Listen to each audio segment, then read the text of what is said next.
Welcome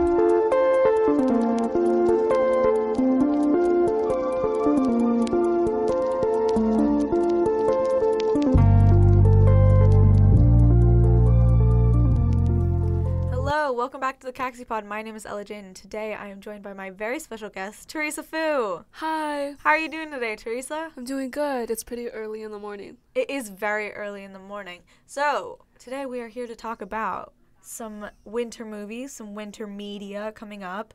How are your feelings on winter as a season? I think winter as a season. Yeah. It's cold. It is cold. If it's cold, it should be with snow. Okay. But right now there is an absence of it. But hopefully it'll be, when the holidays roll around. Are you a fan of a white Christmas? I am, because I don't think the previous years had snow, did it? No, I don't remember. I don't think they did. I think the past 2 years were both no snow, but it snowed in October. Do you remember it snowed in April? Yes, I do. Wait, year? What? That happened? Yeah. I do remember. Or it was in March. Yes. It was somewhere around that time. But accompanying that, we just saw the Hunger Games. We just saw the Hunger Games where the main about character snow. is named Snow. What were your thoughts on that? Well, do you know what? I think that is a movie that the more I think about it, the more I like it. But I did not have a fun time watching it. No, it was not fun. It was horrifying. I forgot just how gruesome it was. And it felt more gruesome than the original trilogy. I agree with that. I thought that it was very dark. And it was a lot of death that was shown in very, explicit detail. But, the more I think about it, the more I like how well it was done. I really like the locations they used, the setting for the lake. I don't know where that is, but it's so beautiful. And all the sets were so well done, and it was really, it was an extremely immersive experience. I agree. I think even when, this is a bit of a spoiler, but in the last part, when they go up to District 12, I think they really nailed the change in atmosphere from how the wealthy people lived versus the people in the more far out districts who didn't have access to so much glamour and glitz. And they did a really interesting thing with color grading as well, because I think, and maybe I'm wrong because I am doing this from memory, but when they went to District 12, you could tell that all the colors had become very dark and gray and muted. And I'm sure that's not actually how it was filming, but that is the power of color grading, which is so interesting. I don't know. I agree. And then what's funny is when Lucy Gray was performing, what she was wearing, I think, brought the color, which kind of spotlighted her performance and her, just how important she was to the district. What did you think of that dress? What do you think of the costume designs? One costume I really liked was the doctor. I forgot her name, but she did the snakes because she had gloves that were blood red. And I read somewhere that it was really interesting because you don't know if it's blood or it's just her costume, but it kind of showed how far gone she was. And I know that she personally requested her eye color to be different. Did she? I did not know that. To add to the crazy scientist vibe. Oh, I love that. I loved Lucy Gray's dress, so much. It was this rainbow kind of thing, and it was supposed to be, in the book it was described as very tattered, but still elegant, but in a clown way. And I thought they nailed that so well. And I loved Snow's outfits especially. Yes. Loved his kilt. Do you remember the kilt? Oh, that was the first scene with him, right? Yeah, in all the academy outfits, he had a kilt on, and I loved it. I love kilts. I think we need to bring them back. I'm so interested in the academy. Is that still in the past, most recent, or, the past trilogy? Yeah. Is the academy still in place? I mean, I have to assume so. I guess so, because they're supervisors, but I don't think, Haymitch goes there. No, because, what happened was that was the 10th Hunger Games, and so it was the first time they'd ever have mentors. And because there weren't enough previous tributes to mentor, it was just the academy people. But by the 75th, they just got previous tributes to mentor because they would know how it goes. Fascinating. You know what else I saw? What Mags? else did you see? Do you remember Mags? Mags from what? The second movie, Catching Fire. She was with Finnick. Oh my god, that's not her name. Yes, her name is Mags. Oh, that was Mags! I thought you said Max. She was in the 11th Hunger Game. Was she? Yeah, and she won it when she was very young as well. Oh. So she was the game right after Lucy Gray. Oh, that's crazy. And, they in canon, apparently, the 10th Hunger Games has been completely erased. Yes, I saw. So you can't. Yeah. We're both on Hunger Games lists. Unfortunately, we both are. So do you think she survived? Oh, spoiler. No, I'd like to think so, but probably not. Because she didn't have many survival skills. I mean, no shade, but, like, the reason she survived in the games is because... He cheated so much for her. her. Yeah, he cheated and gave her the rat poison, and then later the... more spoilers. The napkin in the snake tank, and so... She probably just died of, like, weather. You know what I will say? I think the game was done very intelligently. Oh, really? Why do you think so? Like, using the water... Oh, spoiler. Using the water bottles. Yeah. How they tied in, like, the snakes thing. Like, it didn't feel very forced. It felt very natural. At least in the sense, like, how it could be in the cinematography. When they, like, zoomed in those water bottles, I could not watch because I knew it was going to break and kill someone. I could not watch. I had my eyes, like, closed the whole time. I agree. Yeah, it was really... I liked it a lot. I hope this brings back dystopic fantasy movies a little bit more. Do you really... Are you a dystopia fan? Yes, because I like the usage of setting. I think it brings a lot of, good aesthetic costuming and backgrounds. I think that is well spent money versus some other movie industries that just pump out. What are your thoughts on sci-fi, then, if you like setting? Are you not a sci-fi girl? I'm more of a fantasy/dystopia person. Okay. I think sci-fi is too real. Like, I'm a big sci-fi you're telling person. Me this and this happens, and this could actually happen to us. I mean, I guess that's what dystopia is, but... Yeah, that is dystopia. Yeah. I would argue that's more dystopia than it is I sci-fi. agree. Sci-fi is mostly like, there's an alien coming. Yeah, but I don't know. Like, this whole thing of going to Mars, science fiction... Go to Mars? I just think it's too close. Mars is too close. Sometimes, but Let's talk about dragons instead. I like sci-fi so much, though, because I think it, like... presents real issues in like a very easy to understand way. So a lot of the time sci-fi goes into like political issues, but they do it with this kind of element of like aliens and stuff, and I think that's what makes it so interesting. Have you watched The Arrival? No, I've been meaning to. I watched it when I was young, and it was the most... I remember when I was younger, it was the most mind-blowing thing ever. Have you seen Alien? No. I haven't either. I just bring it up because I keep wanting to see it, because it's like but I'm so bad with horror movies. Oh, I can't. I cannot do horror movies. Are there any good sci-fi movies coming up? The only ones I really think about December and January are Wonka. The Sydney Sweeney movie. Yep. No Hard Feelings? Is that what it's called? No, that's Jennifer. That's a Jennifer Lawrence movie. The one movie. they're coming out with is Anyone But You or something? I don't know. I saw a trailer for that recently, and it still looks bad. It's really something. I know that they're trying to do like an enemies to lovers things, but they just genuinely look like they hate each other. I just feel like with all of the drama that happened off screen, I just want to know how much of it is real, because the teaser had no chemistry. The trailer was a little bit better, but the teaser was like two rocks talking to each other. Do you want to explain the drama?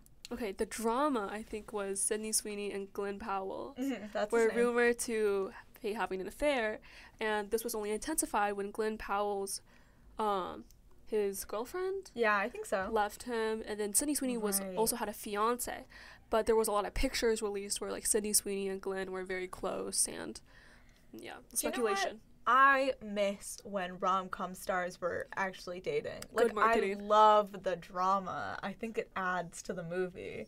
We'll see. I'm gonna watch the movie. I know theaters. you're gonna watch the movie just because you know the drama. Because I think it's funny. It is funny. Are you gonna really go to theaters and watch it? Depends if it's justifiable. Okay, but either way, reviews. I want to watch it. If it's very bad or very good, I will go watch it. If it's middling, I won't go see it. Exactly. Yes. But also, I do want a good rom-com.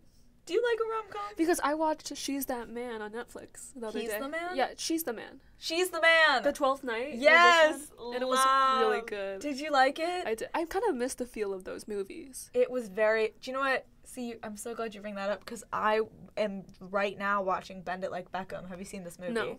So good. But it's got that vibe of, like... feminism, like pop feminism, 2000s vibes. It's so good, and it's got Keira Knightley.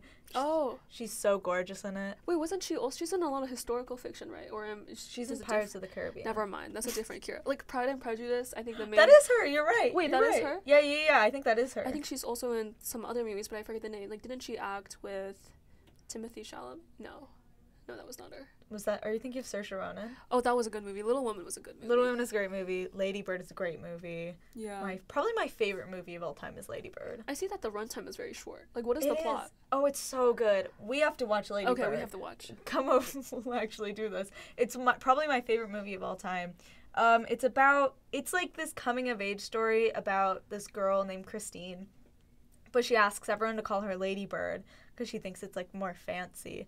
And she lives in Sacramento, and she hates Sacramento, and it's about like her relationship with her mom as she like moves through her senior year of high school, and like how she like is trying on new personalities and trying new friends and like meeting new people and like trying new boyfriends and stuff. And it's all about like her growth as a person and her journey, like through the lens of her relationship with her mom.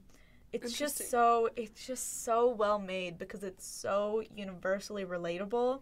Like, I think that anyone who watches Lady Bird can relate to Lady Bird because she's kind of mean, she's kind of horrible, but it's so good. It's so good. Well, that was a really good explanation. Yeah, thank you. But Netflix has it.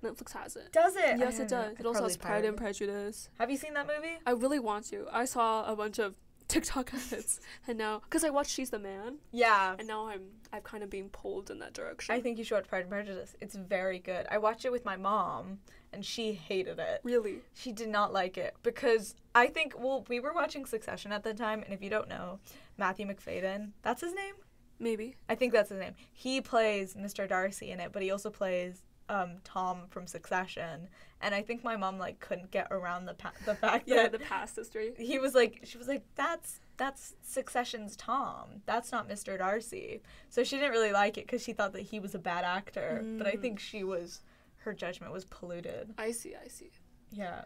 So taking a 180 degrees. Yes. I'm very excited for Percy Jackson to come I know out. you are. But the thing is, I will say that, you know, the lot of comments underneath the trailers are like, this doesn't look very high budget, and that some of the acting feels a little bit flat. I think we need to bring back low budget media. No, I want Percy Jackson to have all of the good sets and great costuming.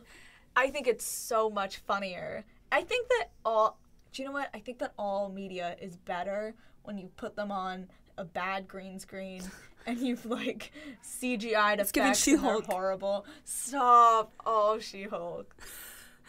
I mourn you. I don't even like She-Hulk, but I have like a commitment to that character. I understand. Doesn't she want to be a lawyer?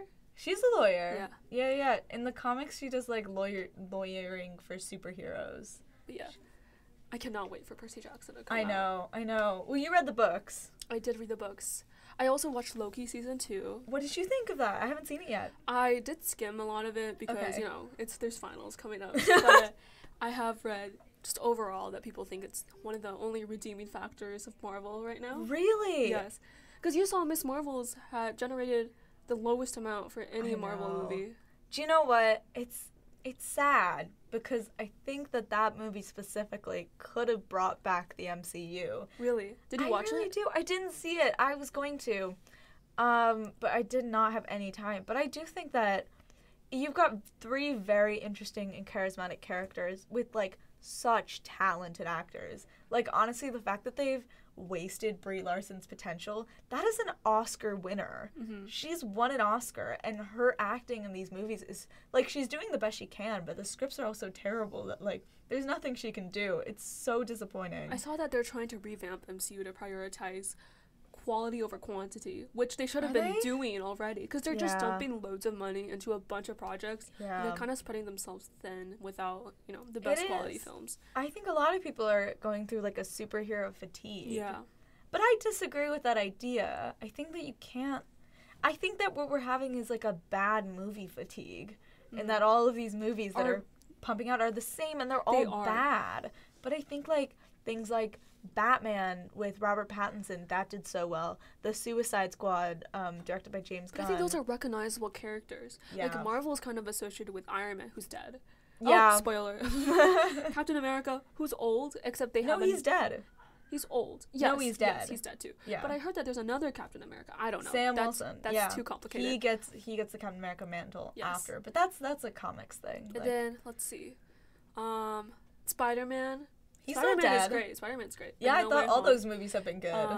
But Scarlett Johansson is gone, essentially, pretty much. No, yeah, she is gone. Maybe, no, yeah, she is, because they ended her run with... So the recognizable, like, figureheads are kind of gone, and they're pulling in people from the TV shows, which I think people haven't really been watching the TV shows, because there's so many. Shows. But I will say, I loved Moon Knight. I didn't watch Moon Knight. It was my favorite one. Was it good? I just think the acting was really good, and I loved Egyptian mythology and Oh, how they yeah. integrated that. I loved the Hawkeye show. Really, the Christmas one? The Christmas one, I thought it was really cute, and I love You Kate know, Bishop. there's She's a probably my spin-off. favorite. Echo, I think? Echo, I'm so excited for Echo. Oh my god, because I love those characters and I love those comics. So I'm very It's excited. based off a comic. They're Okay. all based off Okay. comics. Of course. That's the whole point. We support. Do we? Yes, we do. Okay. And then you know what's coming out? Avatar. Yeah, I'm not gonna watch it. I am going to watch it. I know. Why are you gonna watch it? Because I never watched the original. Yeah. And so, again, I just think it has a great budget, and I just want to watch it. And to relive that I never lived before. Yeah. Well, I'm confused how they're gonna format it, because the original seasons, there were 3 seasons, they're all 22 episodes long. I think this one's only gonna be 10 episodes to fit, like, that new Netflix structure. And then Netflix going to cancel it. I don't think they can. They canceled Shadow and Bone. They did, but people were really mad about that. Yeah, but I think there was another side where people were having petitions. People were doing a lot of petitions for Shadow and Bone. They were doing it as well for a different show that I cannot remember the name of. No, nobody cared about Winx. I cared about Winx. I'm sorry. It was trashy. I missed the original Winx, but also I just like a good magic show.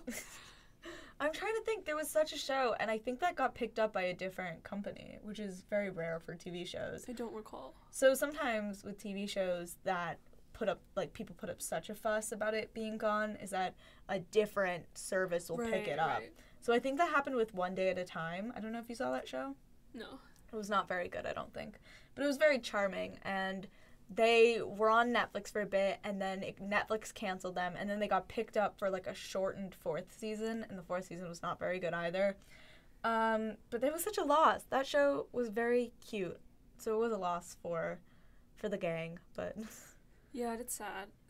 They cancel everything, and then they have shows like Riverdale where they end everyone's in a relationship I don't format. like when people are like, Netflix cancels everything but Riverdale. Riverdale is made by the CW. Netflix just acquires it. That's not a Netflix-produced show. I see. It's made by the CW, who is known for making trashy shows that last too long. Supernatural. Shout Never out to watched Supernatural. I haven't seen it either, but I love Supernatural. I'm obsessed with Supernatural. I'm never going to watch it. Too good. Any other movies you're excited for? Let's see. Okay, so we talked about Avatar. We talked about Percy Jackson. Yep. Wonka, I'm a little bit on the border. I'm gonna watch it. See. Don't care. Maybe because I never read the original books either. I cannot believe you haven't. I was a Winx Club. Did you watch the original movie with Gene Wilder? No. Oh my gosh, that's such a good movie. I can't really think of any other movies I'm really excited for. I'm excited for All of Us Strangers, which is a movie that I kind of know nothing about, but it has 2 very good actors, so I'm gonna have a great time. Fabulous. Yeah, I think that's it. I think that's it, because what other movies are coming that are very exciting? I think we touched on it. The majority. What's your favorite Christmas movie? Let's end here. What's your favorite Christmas movie? My favorite Christmas movie. I'm gonna say, The Nightmare Before Christmas. Very good option. Yes. Any others? I think that's the only one I've really watched. Really? What about you? My favorite Christmas movie is The Muppets Christmas Carol. Understood. I support you. Thank you so much. So, Merry Holidays. Merry Holidays. Merry Holidays. All right, thank you so much for listening to the CaxyPod. My name is Ela Jain. Thank you so much, Theresa, for being on. No problem. See you next time. Bye. Bye-bye.